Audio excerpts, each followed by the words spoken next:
Hmm? Oke. Nah, minggu lalu kan sudah ada 12 ya soal miskonsepsi yang sudah Anda jawab gitu ya.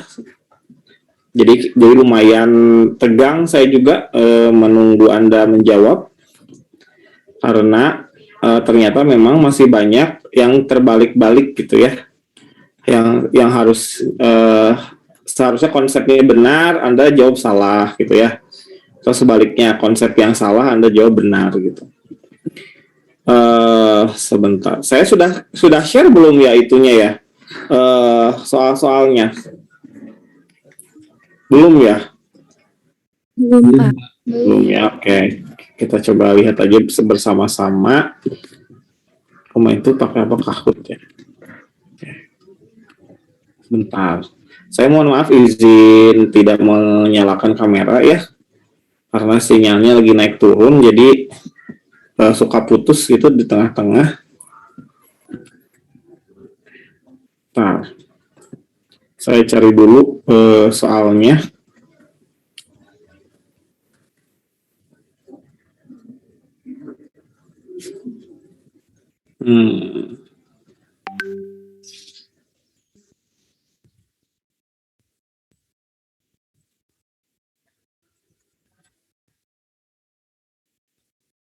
Bentar.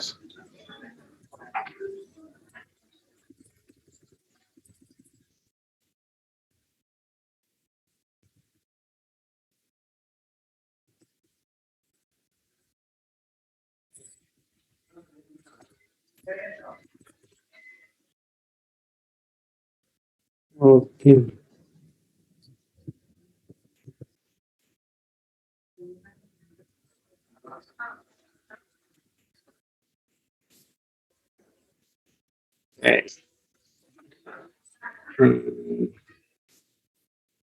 Nah, ini dia.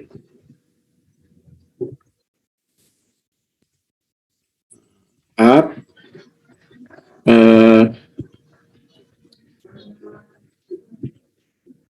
Sudah terlihat belum layarnya? Oke. Nah, coba kita lihat yang pertama itu adalah elektron pada suatu atom berbeda dengan elektron pada atom lainnya. Nah, kemarin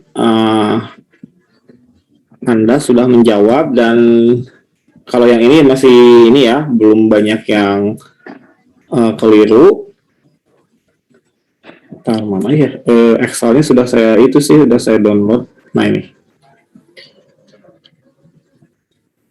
Oke. Nah, ini dia. Jadi yang menjawab benar cukup banyak ya. Oke, kira-kira benar atau salah harusnya ini jawabannya yang nomor 1?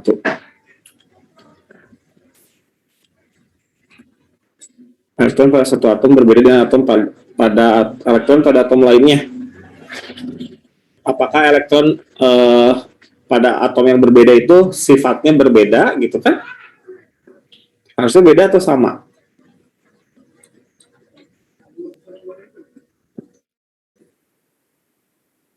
Sama ya, Pak. Ini adalah salah gitu ya, gitu.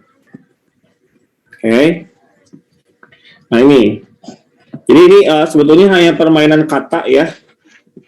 Tapi kita harus bisa melihat apakah konsep yang tertuang dalam kalimat tersebut tuh sudah betul gitu atau salah gitu ya. Oke, atom-atom satu unsur memiliki sifat yang sama. Kira-kira ini jawabannya benar atau salah?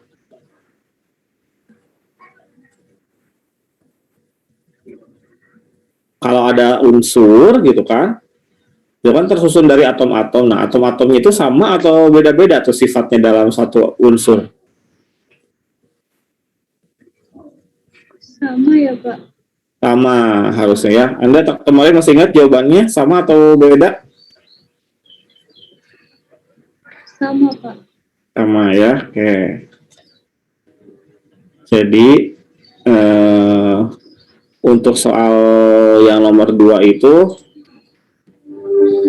hanya 20% yang benar. Ya. Jadi hanya 12 orang gitu. Oke. Ya, harusnya sama ya karena seragam kan atom suatu unsur itu. Oke, yang nomor 3 ini kali. Nah, apakah konfigurasi elektron ini menunjukkan konfigurasi elektron pada keadaan dasar? Betul atau salah ini? Betul, Pak. Betul. Oke, di sini kita lihat soal nomor 3 ini hanya ada 8 orang yang benar. Ya, 14 orang salah. Oke. Coba tadi yang menjawab benar ini kenapa? Kok ini benar gitu? Pada keadaan dasar. Ada yang masih ingat? Kenapa ini benar?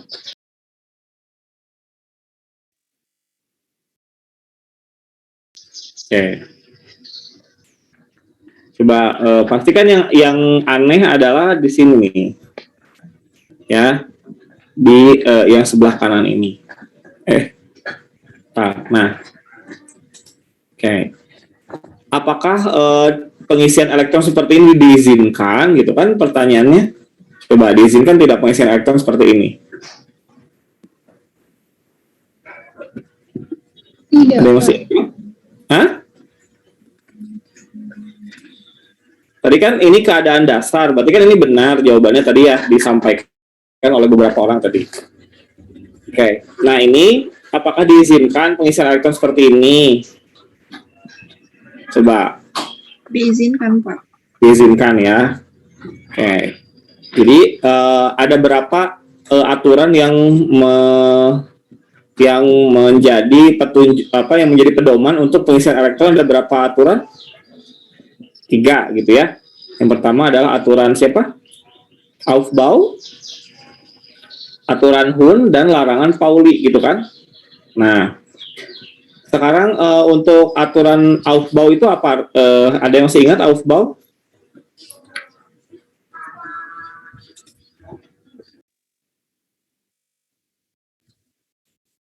Aufbau itu apa?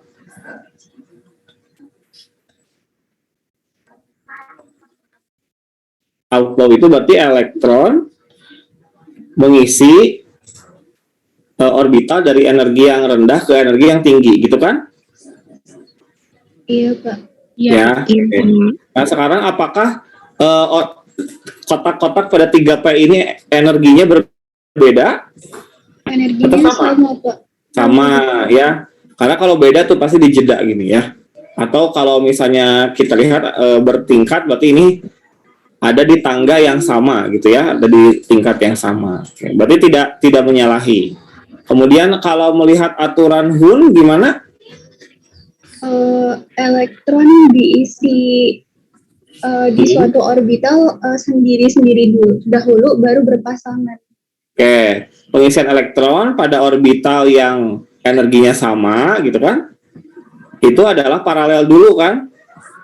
Iya, Pak. Ya, jadi memiliki spin yang sama gitu. Nah, ini spinnya sama gitu ya. Berarti tidak melanggar. Yang ketiga adalah Pauli. Gimana Pauli? Atom yang satu, atom yang satu dengan atom yang lainnya tidak mungkin memiliki keempat bilangan kuantum yang sama nilainya. Atom atau elektron? Elektron, Pak. Elektron, Pak. Maaf, Pak.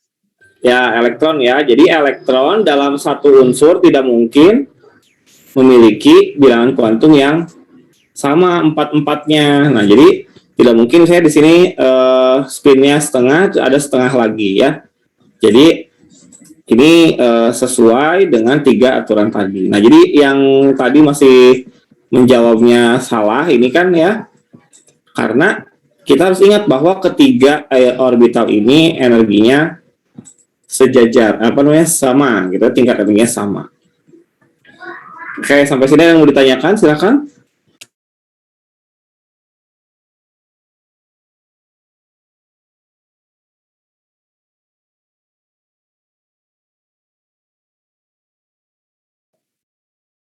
Izin bertanya Pak, berarti kalau misalnya yang tadi itu harus diisinya ke yang maksudnya yang spinnya sama dulu gitu ya Pak? Iya, jadi pengisian elektron itu spinnya harus sama dulu. Misalnya ini kan di pertama dan ketiga, boleh yang kedua dengan yang ketiga, yang pertama atau yang ketiga boleh. Boleh misalnya dari kanan dulu satu, kemudian yang tengah, yang kiri. Asal spinnya itu sama, gitu ya. Asal spinnya itu searah, sama. Gitu. Itu dan nilainya juga sama ya Pak? Maksudnya nilai sama? Kan yang kalau nggak salah spin itu ada yang positif, ada yang negatif ya? Iya, ini kan nilainya sama-sama plus setengah kan? Iya Pak. Nah, kalau misalnya kita mau sama-sama minus setengah juga boleh, gitu. Oh, Yang jadi penting, ya, yang penting menurut Pauli tadi ya, ke arah spin yang sama dulu. Jadi nggak mesti Jadi ke tidak atas harus ke atas gitu dulu ya. Oh. Bisa dipahami ya? Dan itu juga nggak mesti ke tengah juga ya Pak dulu. Ya. Jadi kalau misalnya saya gambarkan begini ya. Nih, coba saya gambarkan ulang. Jadi misal kita punya orbital. Tadi adalah orbitalnya 3D kan ya? Orbital 3D. Nah, ini boleh ya. Ini boleh. Ini yang biasa kita lakukan kan? Iya Pak. Nah, misalnya saya mau dari kanan dulu, terus baru yang kiri, boleh. Ya. Jadi tidak harus dari kiri dulu. Terus kemudian saya mau spinnya itu minus setengah dulu. Ini boleh juga. Karena ini spinnya sejajar, gitu kan? Iya, iya. Gitu. Yang tidak boleh justru ini ya. Nah ini tidak boleh ini. Karena spinnya beda. Ada yang tahu tidak mengapa kalau elektron seperti ini tidak boleh? Ada yang tahu?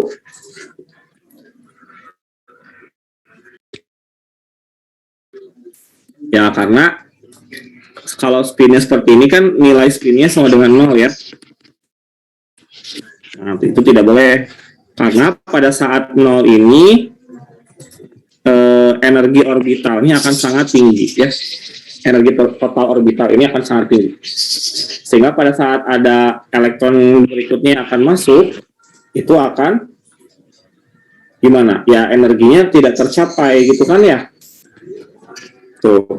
Nah, oleh karena itu ini disebut keadaan tereksitasi. Karena tadi energinya tinggi kan. Tereksitasi. Jadi kalau tereksitasi seperti ini boleh. Gitu ya, tidak harus tereksitasi itu dari orbital ini misalnya gitu ya. Kemudian nanti satu tereksitasi ke orbital yang lebih tinggi, tidak harus. Tapi perubahan spin juga itu adalah eksitasi.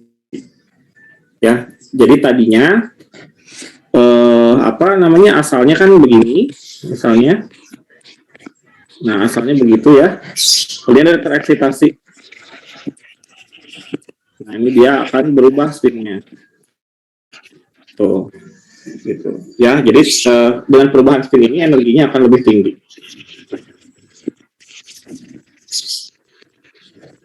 Bisa dipahami? Bisa Pak. Bisa, Pak. Oke. Bisa Pak. Ya. Oke, ada pertanyaan lagi silakan.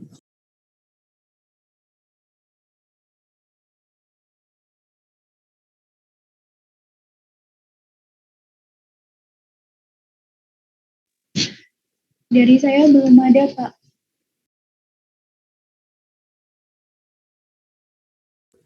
Oke, sebentar ini kenapa jadi begini ya? Kayak dari Excelnya aja.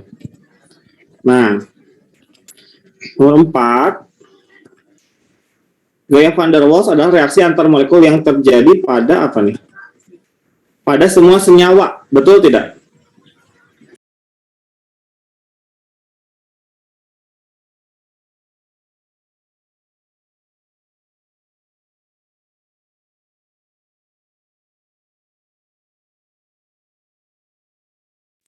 ya. Yang benar 14, yang salahnya 13.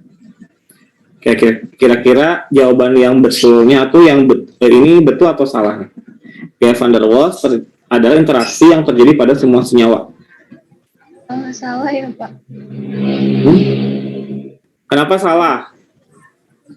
Karena setahu saya gaya van der Waals itu terjadi pada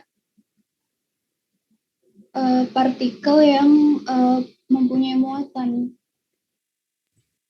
Mempunyai muatan. Kalau yang tidak mempunyai muatan apa?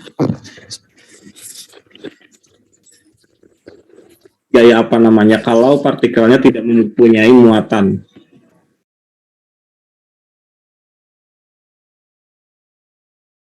Oke, sekarang kita lihat lagi ya. Yang Anda tahu itu gaya van der Waals itu apa, gitu ya? Apakah gaya van der Waals itu terdiri dari macam-macam interaksi gitu ya, atau hanya satu macam interaksi saja gitu. Coba diingat-ingat lagi. Kalau misalnya gini, kita lihat di sini adalah HCl ya, misalnya HCl berinteraksi dengan HCl lagi. Kira-kira interaksinya ini adalah van der Waals bukan? Van der Waals bukan?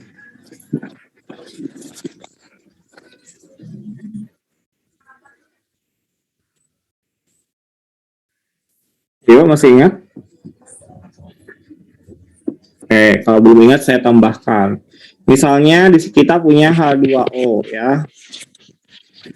Apakah interaksi antar molekul ini antar molekul H2O? Misalnya kita lihat H2O itu berinteraksi dengan CO2. Apakah interaksinya ini adalah gaya van der Waals?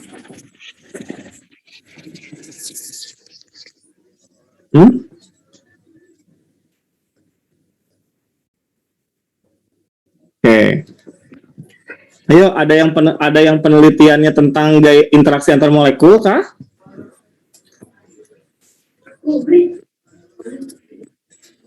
Siapa di sini nih? Brigita. Coba. Hadir Brigita? Hadir. Nah, menurut Brigita ini bagaimana? Gaya van der Waals bukan kedua interaksi ini? Menurut saya iya. Karena Iya. Saya tahunya Gimana? gaya van der Waals itu dia yang gaya kalau antar molekul itu kan gayanya ada gaya van der Waals, gaya dipol-dipol sama ikatan hidrogen ya Pak. Terus setahu saya yang paling lemah itu van der Waals. Jadi kayak semua molekul itu ada gaya van der Waals. Setahu saya. Oke ya. Jadi gaya van der Waals ini seperti disampaikan Brigita tadi adalah gaya yang paling minimum ya, paling lemah. Ya. Minimum atau lemah. Oke, jadi di setiap molekul itu ada. Ya memang betul seperti itu ya. Jadi walaupun di sini misalnya antara dipol gitu ya, tapi tetap van der Waals-nya itu ada gitu. Ya.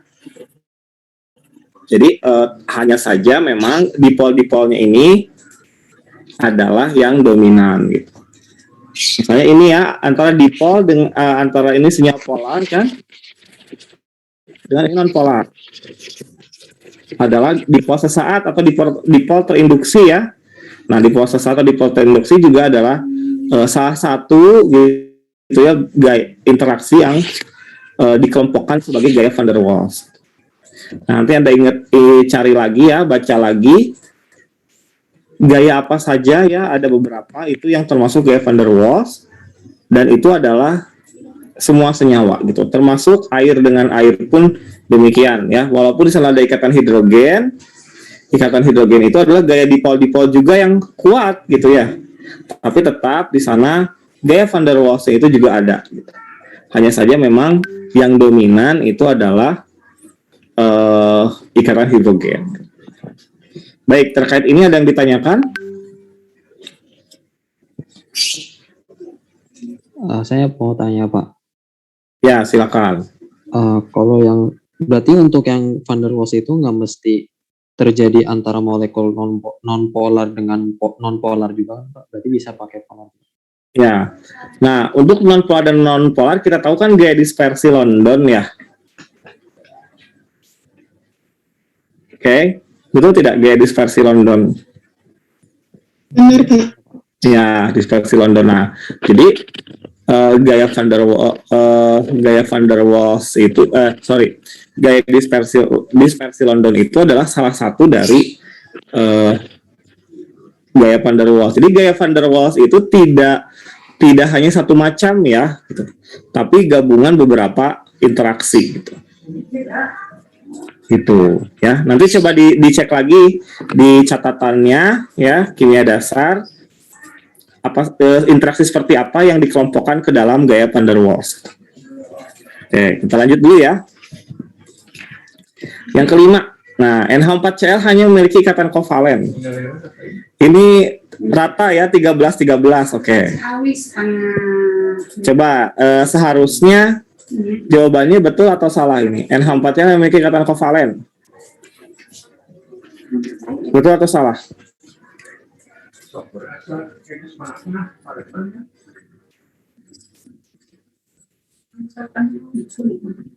Yuk, coba kita tanyakan lagi ya, biar bangun nih.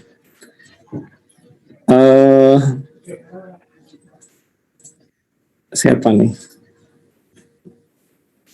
Hanifah, ada Hanifah? Ada, Pak. Oke, gimana Hanifah kemarin jawabnya betul atau salah atau lupa?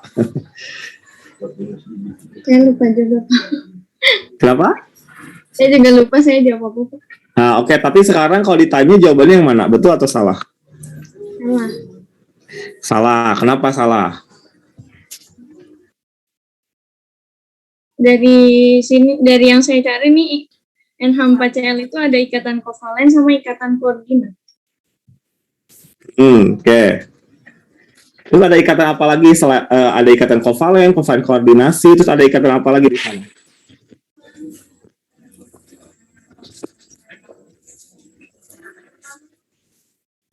Oke, jadi ada NH4Cl ya. Kita coba gambar dulu, ada NH4. Nah, Cl-nya ada di mana? Cl-nya ada di mana? Sebenarnya apa? Seperti ini Cl gitu.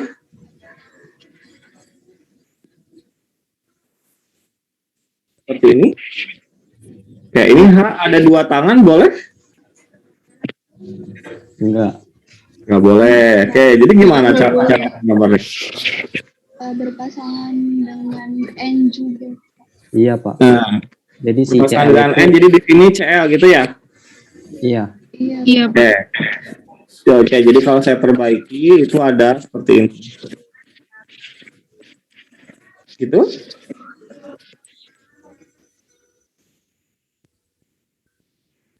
Oke. Kalau seperti ini ya, kira-kira kan N itu berapa elektron valensinya N? 5, Pak. 5 ya.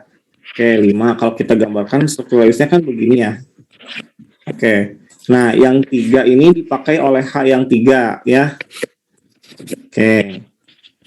Kemudian yang 2 ini diambil oleh H dan Cl, begitu ya? Betul? Iya, Pak. Oke. Nah, kalau seperti ini, berapa sekarang N itu punya elektron? Kalau seperti ini. Kebanyakan. Kebanyakan ya, dia sudah Iya. lewat oktet ya. Iya. Gitu.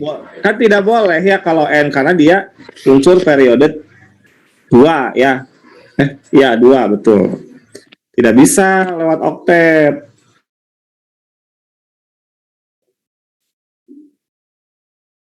Dia bisa jadi H2 nggak sih, Pak?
Oke, maaf, ternyata sinyalnya drop ya.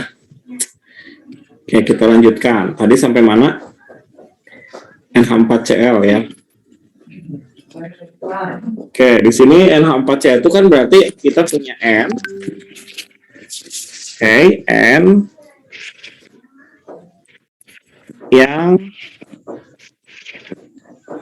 memberikan satu pasang elektron ini kepada H+ ya. Jadi kita ingat reaksi ya, NH3 ditambah H+ menjadi apa? NH3 ditambah H+? NH4. NH4. Nah, gitu ya. Oke. Nah, ini boleh. Oke. NH4+. Jadi, kalau seperti ini, H+ punya elektron tidak?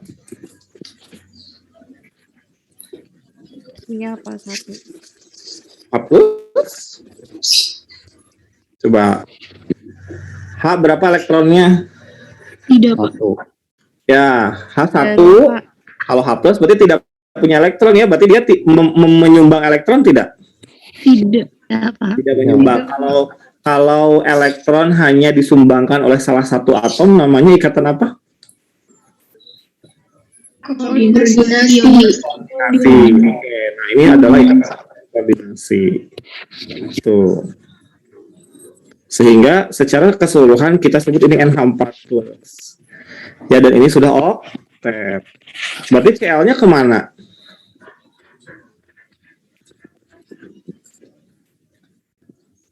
Cl-nya kemana? Berikatan dengan H+. Berikatan dengan H+. Ya, berikatan dengan NH4+ ya. Nah, Cl itu harus jadi Cl-. Kenapa ya? Ini juga harus oktet kan? Cl- oktet tidak?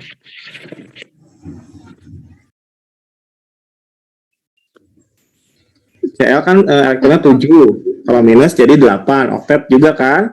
Nah, ini adalah NH4+. Kalau ada apa namanya ini kation berarti ya, dengan anion namanya ikatan apa? Ionik. Ikatan ionik. Nah, jadi ini ikatan ionik. Ionik ya. Jadi dalam NH4Cl itu ada ikatan apa yang ini yang saya tunjuk? Kovalen. Ini kovalen koordinasi dan ikatan ionik. Nah, jadi jawabannya tadi apa? Salah.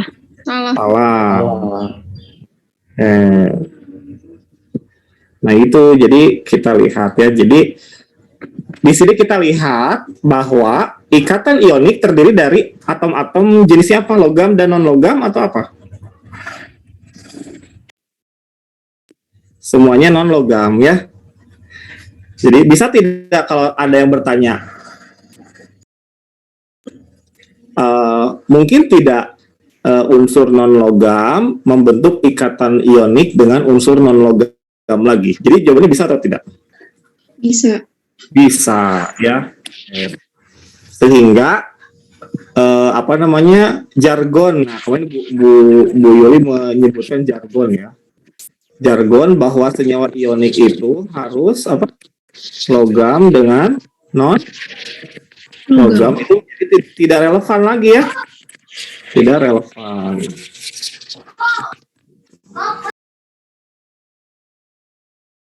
Jadi kalau misalnya Anda nanti mengecek gitu ya di kelas gitu pada saat mengajar gitu ya eh, bahwa ikatan ionik itu terjadi antara logam dengan non logam. Nah, Anda berikan ini ya. Contohnya adalah NH4Cl. Ikatannya ionik tapi tidak ada logam di sana. Itu. Oke? Jadi apa itu artinya ikatan ionik?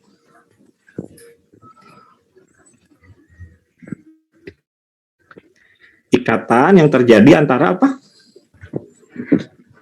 Kation dengan anion. Kation dengan anion. Nah, itu sederhana. Ada Na plus, ada Cl minus ionik ya. Itu.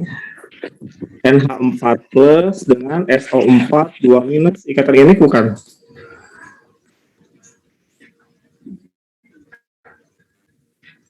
Ionik. Karena ya tadi ada kationnya NH4 plus, anionnya SO4 2 minus. Ionik, tapi tidak ada logam di sana. Ya. Oke, sekarang saya tanya, mumpung lagi ngebahas ini ya, apakah ada gitu ya senyawa kovalen yang terdiri dari logam dan non logam? Ada tidak? Kan kalau misalnya jargon lagi ya, jargon itu adalah kalau senyawa kovalen itu non logam dengan non logam. Itu kan? Misalnya kita tahu CH4 atau NH3 tadi ya. NH3. Nah, ada tidak senyawa kovalen yang terdiri dari logam dengan non logam? Ada tidak?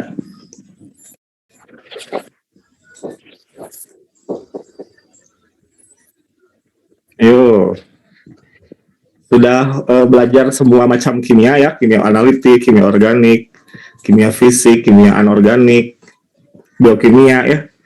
Ada tidak ikatan kovalen antara logam dengan non logam?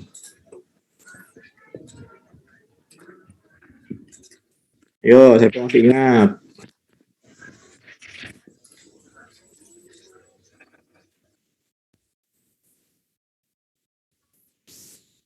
Ya, contoh yang gampang adalah apa?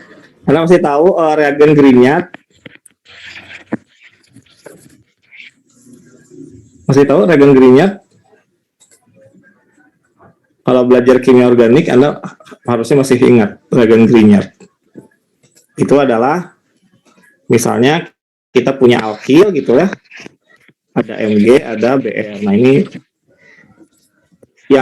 yang kiri ini antara C dengan Mg-nya itu adalah kovalen ya. Nah yang ini ya ionik.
Ya, kita lanjutkan. Nah, ini pertanyaan yang barusan ya. Apakah logam dapat membentuk ikatan kovalen dengan unsur logam? Berarti bisa ya.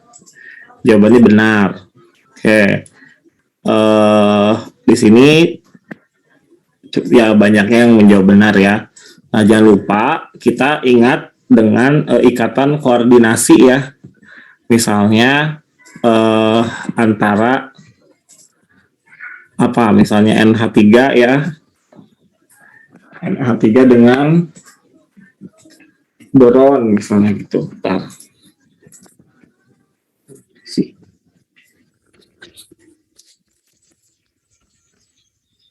Oke, misalnya ada NH3 dengan BF3 ya. BF3. Nah, ini kan koordinasi ya. Atau misalnya pada koordinasi itu misalnya pada hemoglobin ya. Hemoglobin itu kan kita punya atom besi, Fe itu Fe2+ dengan di sini porfirin nitrogen ya. Nitrogen gitu. Jadi ada struktur besar. Nah, kompleks-kompleks ini kan ikatan-ikatan ini adalah ikatan kovalen gitu. Jenis kovalen ini adalah kovalen koordinasi. Jangan lupa ya. Jadi untuk soal ini jawabannya benar. Ya. Oke, terkait ini ada yang mau ditanyakan dulu, silakan.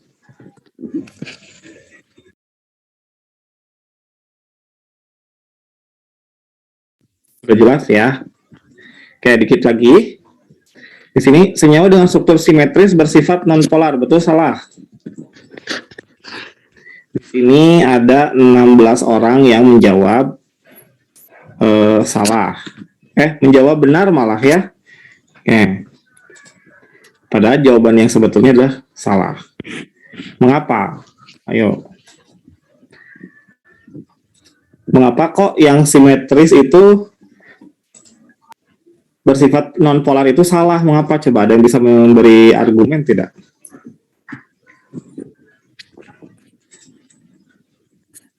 Gimana?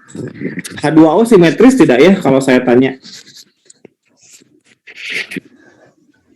Simetris tidak ini H2O?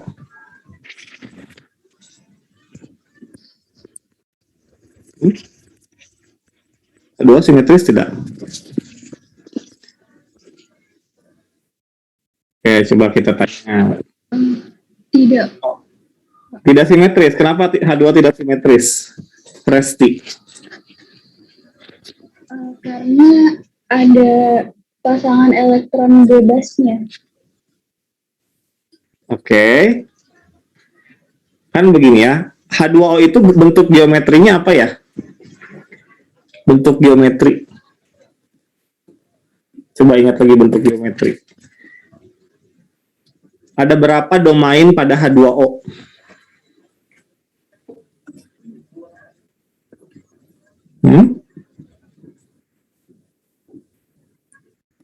H2O itu ya ada berapa domainnya? Masih ingat? Coba kita tanya lagi, tadi Restu udah jawab. Hilwa hadir?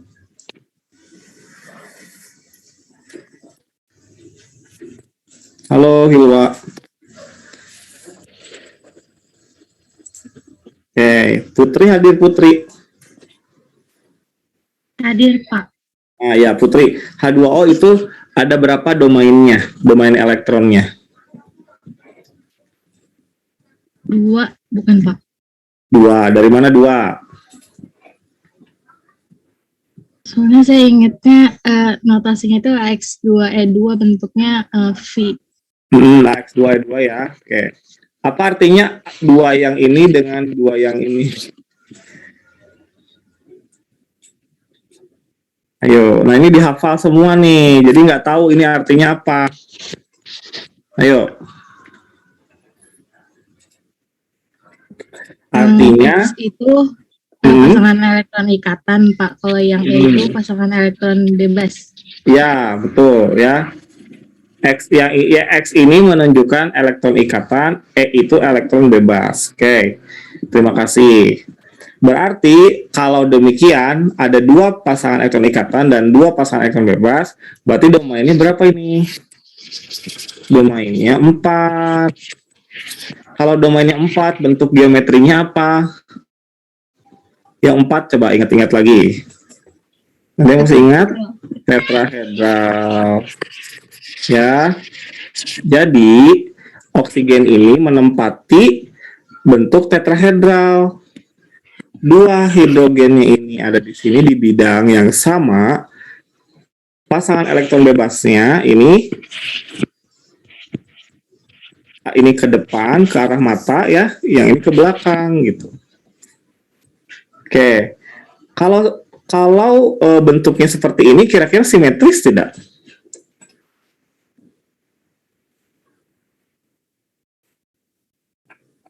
Ya, coba aja ditaruhlah di sini cermin nih. Iya, kalau disimpan cermin ya simetris. Ya. Nah, dengan contoh H2O saja yang sederhana,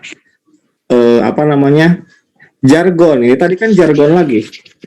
Jargon molekul simetris itu non-polar sudah tidak relevan. Gitu ya. Oke. Jadi H2O itu menunjukkan bahwa senyawa yang simetris itu ada juga yang polar gitu kan? Kita tahu H2O polar ya? Iya, Pak. Jadi yang benar adalah gimana? Kepolaran itu ditentukan oleh apa? Dari bentuk geometrinya, Pak. Ya, bentuk geometri itu menyebabkan apa? Kan yang tetrahedral itu CH4, coba kita lihat. CH4 itu kan begini. H, ini ke depan. H, ini ke sini. Nah, simetris tidak CH4?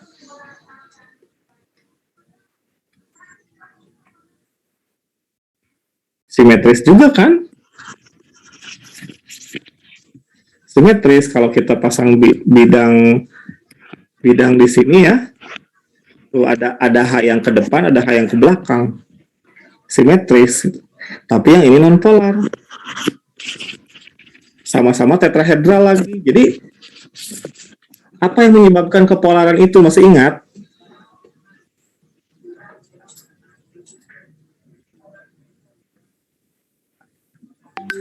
Suatu ke elektronegatifnya bukan, Pak. Ya, perbedaan ke elektronegatif itu menyebabkan apa? Momen dipol.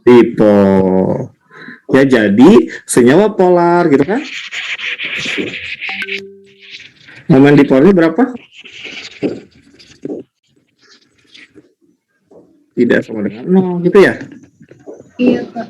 Nah itu, jadi walaupun simetris, kalau momen dipolnya 0, gitu ya, berarti non polar. Kalau tidak 0, berarti polar. Ya, kalau misalnya CH4 kan ke semua arah gayanya itu sama ya, maka nanti momen dipolnya 0. Kalau H2O yang ke atas ini lebih banyak dibanding yang ke arah H ini. Gitu. Bisa dipahami? Bisa. Nah, ini masih pemanasan ya. Nanti kita lihat lagi banyak kasus-kasus miskonsepsi. Oke, 8 nih, masih tinggal 4 lagi, sedikit lagi. NaCl adalah senyawa ion karena terbentuk akibat serah terima elektron. Ayo, betul atau salah ini?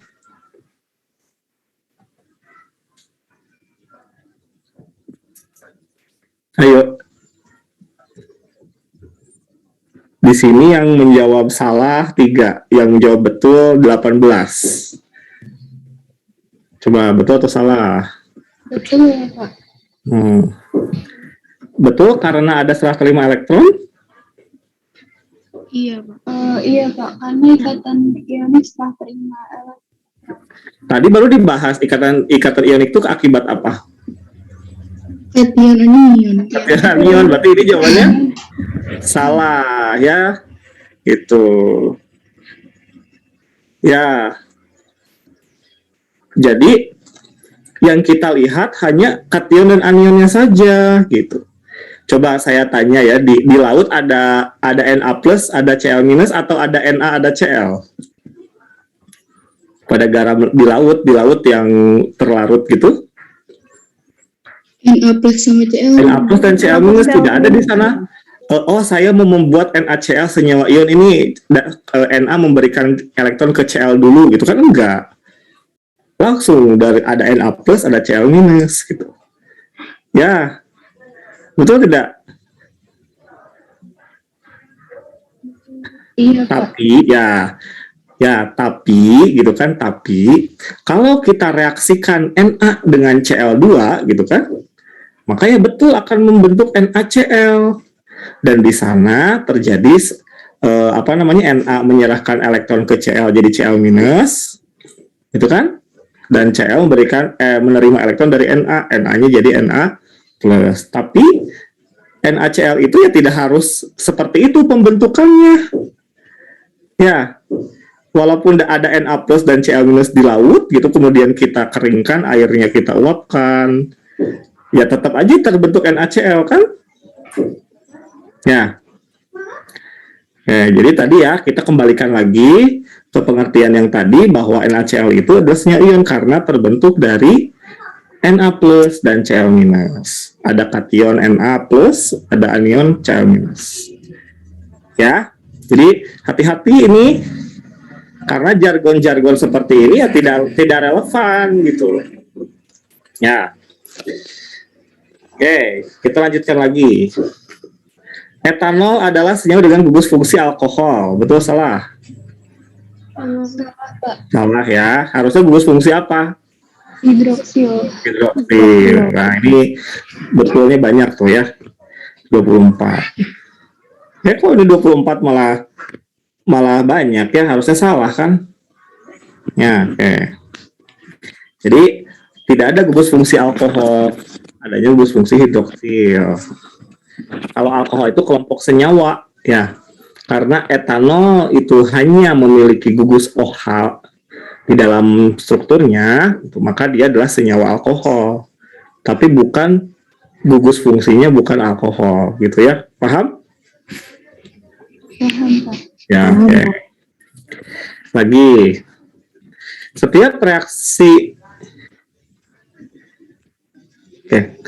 setiap reaksi eksoterm akan berlangsung spontan jika suhu di sekitar sistem reaksi diturunkan. Betul salah? Yang menjawab betul 24. Oke. Coba saya tanya lagi. Syaif gimana Syaif? Jawabannya? Salah, Pak. Salah ya. Kenapa salah?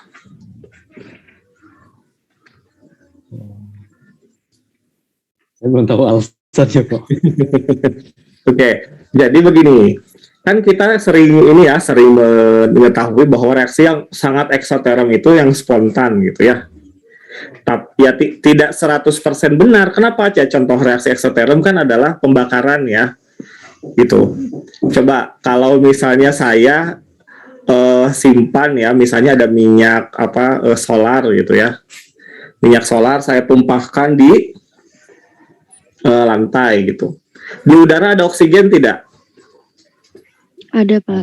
Ada, berarti kan oksigen kontak tidak dengan dengan tadi bensin gitu yang di lantai. Kontak, Pak. Kontak gitu ya. Suhu di Jakarta kan panas ya. Oke, kira-kira langsung terbakar tidak dengan sendirinya? Tidak, Pak. Tidak. Padahal kita tahu reaksi eksoterm itu spontan gitu kan? Ya, kemudian kalau reaksi eksoterm itu pada pada sekitar suhunya diturunkan, misalnya kita lakukanlah di mana di kutub misalnya yang dingin. Kalau ada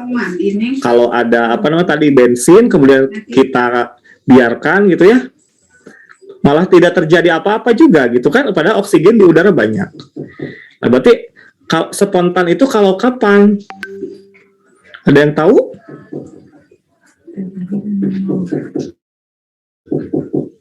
Ada apa di sana supaya reaksinya berlangsung spontan?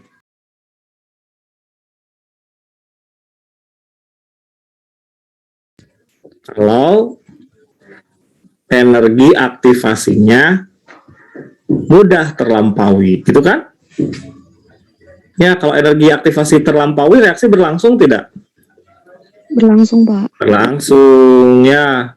Bagaimana caranya ya kita kasih korek ya yang sudah menyala, gitu ya, sehingga di sana terjadi panas yang cukup, sehingga oksigen dan bensin itu akan bereaksi, gitu ya.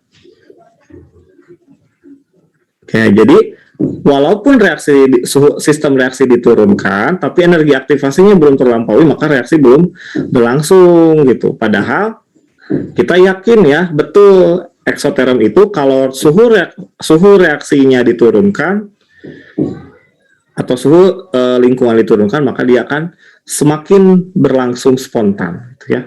Nah, asal tadi syaratnya harus terlampaui dulu energi aktivasinya. Oke, kita lanjutkan lagi. Sifat koligatif larutan dipengaruhi oleh interaksi antar partikel. Betul ya. Jawaban di sini ya yang menjawab betul sudah banyak 15. Karena apa? Karena kalau interaksinya semakin kuat, maka di sana ya seolah-olah gitu kan, seolah-olah jumlah partikelnya akan lebih banyak gitu. Ya, maka kalau jumlahnya menjadi banyak atau menjadi sedikit, itu kan akan mempengaruhi sifat koligatif ya. Oke, yang terakhir, senyawa dengan pH yang lebih rendah memiliki kekuatan asam lebih tinggi, betul? Atau salah? Senyawa yang pH larutannya lebih rendah memiliki kekuatan asam lebih tinggi, betul salah? Salah, Pak. Salah, Pak. Ya, salah. Kenapa? Kalau asam kuat, apakah pH-nya akan selalu 1, gitu kan? Nah, saya pernah bertanya ini ya di ujian sidang nih. Mana yang lebih kuat? HCl, larutan HCl pH 5 atau larutan CH3COOH pH 3? Nah, mana yang lebih kuat asamnya? H3COOH. Tuh kan? Ya, coba kuat atau lemahnya suatu asam dilihat dari mana?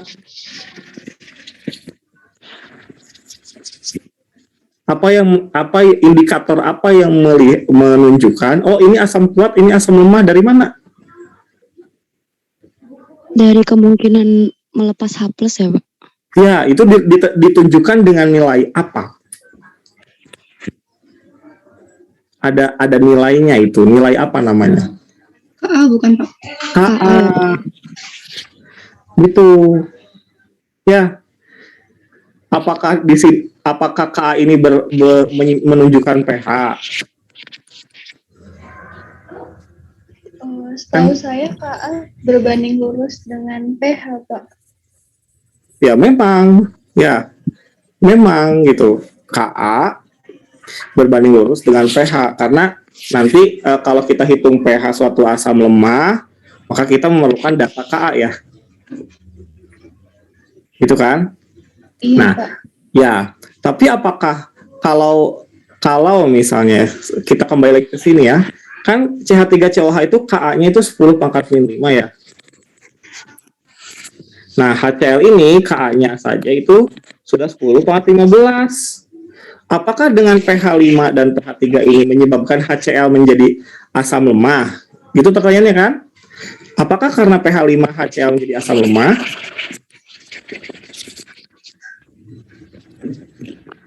Betul salah?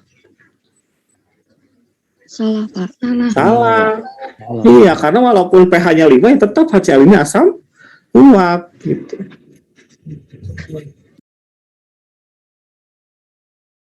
Itu ya, jadi pH ini tidak menunjukkan ya, pH tidak menunjukkan kekuatan asam, yang menunjukkan kekuatan asam itu adalah Ka.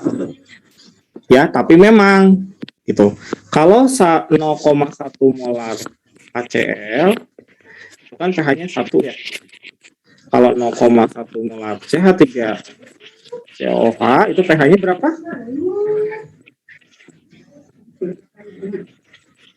pH-nya berapa? 2 ya. Betul, pH-nya 2? 3 ya, sorry. 3. Oke. pH-nya 3. Nah, kalau ini ya apa namanya sama konsentrasinya, maka pH larutan asam lemah akan lebih tinggi. Nah, ini baru bisa gitu ya. Akan tetapi kalau tadi kita lihat HCl pH 3 HCl pH 5 dengan CH3COH pH 3 ya tetap saja HCl itu adalah asam kuat. Jadi tidak menjadikan identitasnya itu berubah gitu ya. Karena pH-nya lebih tinggi misalnya tadi pH 5 ya. Nah, ini jadi asam lemah gitu ya. Tidak begitu. Dia tetap jadi asam kuat. Ya. Oke, cukup kita berpusing-pusing ya dengan konsep dasar tadi beberapa sudah kita bisa jelaskan, tapi itu hanya 12 ya, 12 konsep yang ditanyakan. Masih banyak ribuan konsep yang memang nanti Anda perlu kuasai, karena pada saat nanti Anda mengajar di kelas itu kan kita tidak bisa memilih gitu ya. Saya hanya mau ngajar materi misalnya ikatan kimia gitu, karena saya paling paham, kan tidak. Tapi kita harus bisa menguasai semua konsep gitu. Nah, itulah keajaibannya ini ya, guru kimia gitu. Ya, paham semua konsep itu ya. Oke, ada pertanyaan sebelum kita akhiri?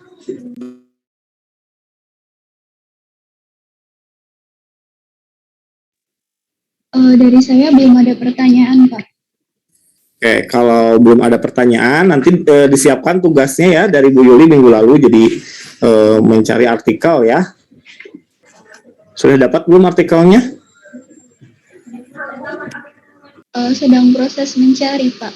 Oke, sedang proses mencari ya. Jadi kalau saya pribadi sarankan coba cari sebanyak-banyaknya konsep yang disinyalir diduga di sana terjadi banyak miskonsepsi ya. Supaya dengan demikian kita bisa mengidentifikasi gitu ya konsep-konsep mana yang rawan terjadinya miskonsepsi. Karena secara umum gitu ya, miskonsepsi itu terjadi karena kesalahan mendelivery materi oleh guru gitu. Itu ya, kesalahan mendelivery itu. Misalnya siswanya sudah benar, tapi karena keyakinan atau jargon-jargon yang diyakini oleh guru tersebut miskonsepsi berarti ya, maka nanti siswa juga akan ikut miskonsepsi. Nah, itu yang kita atasi di mata kuliah ini. Oke? Dan semakin banyak Anda membaca, maka Anda nanti semakin punya kesempatan gitu untuk memperbaiki gitu ya. Kalau misalnya sekarang Anda masih ada salah-salah konsep, dengan mata kuliah ini mudah-mudahan gitu ya miskonsepsi Anda itu berkurang ya. Karena memang miskonsepsi itu tidak bisa dihindari ya. Walaupun misalnya saya sudah mengajarkan gitu, tapi kan pemahaman dari setiap individu itu berbeda. Nah, di sanalah kadang-kadang juga ada miskonsepsi. Tapi secara umum ya, kebanyakan miskonsepsi itu terjadi karena kesalahan delivery materi gitu. Jadi delivery materi itu tidak hanya Anda mengajar, tapi pada saat Anda mengkonfirmasi siswa Nah, bagaimana menurut Anda misalnya kesetimbangan? Siswa menjawab A, tapi karena Anda miskonsepsi, maka Anda bisa mengalihkan jawaban siswa itu menjadi tidak tepat lagi. Nah, itu kita hindari melalui mata kuliah ini, ya. Mudah-mudahan di pertemuan-pertemuan yang akan datang kita makin explore banyak lagi miskonsepsi yang terjadi ya, yang sering terjadi, terutama kalau misalnya Anda punya jurnal internasional, tapi kasus miskonsepsinya di Indonesia, tentu saja itu akan sangat relevan, ya. Jadi karena kan guru-guru di Indonesia, gurunya belajarnya di tempat yang sama di Indonesia juga, gitu. Sehingga pada saat kita miskonsepsi, ya kira-kira sama kan dengan mereka, ya. Oke, mungkin itu saja dulu untuk pertemuan hari ini. Terima kasih Ibu Hayun juga sudah hadir di sini. Dari awal tadi saya lihat, ya, terima kasih, dan selalu jaga kesehatan karena sekarang kita lihat kondisinya sedang turun lagi, ya. Jadi semua sehat-sehat dan selamat berakhir pekan. Wassalamualaikum warahmatullahi wabarakatuh. Waalaikumsalam. Waalaikumsalam warahmatullahi wabarakatuh. Terima kasih Pak. Sama-sama.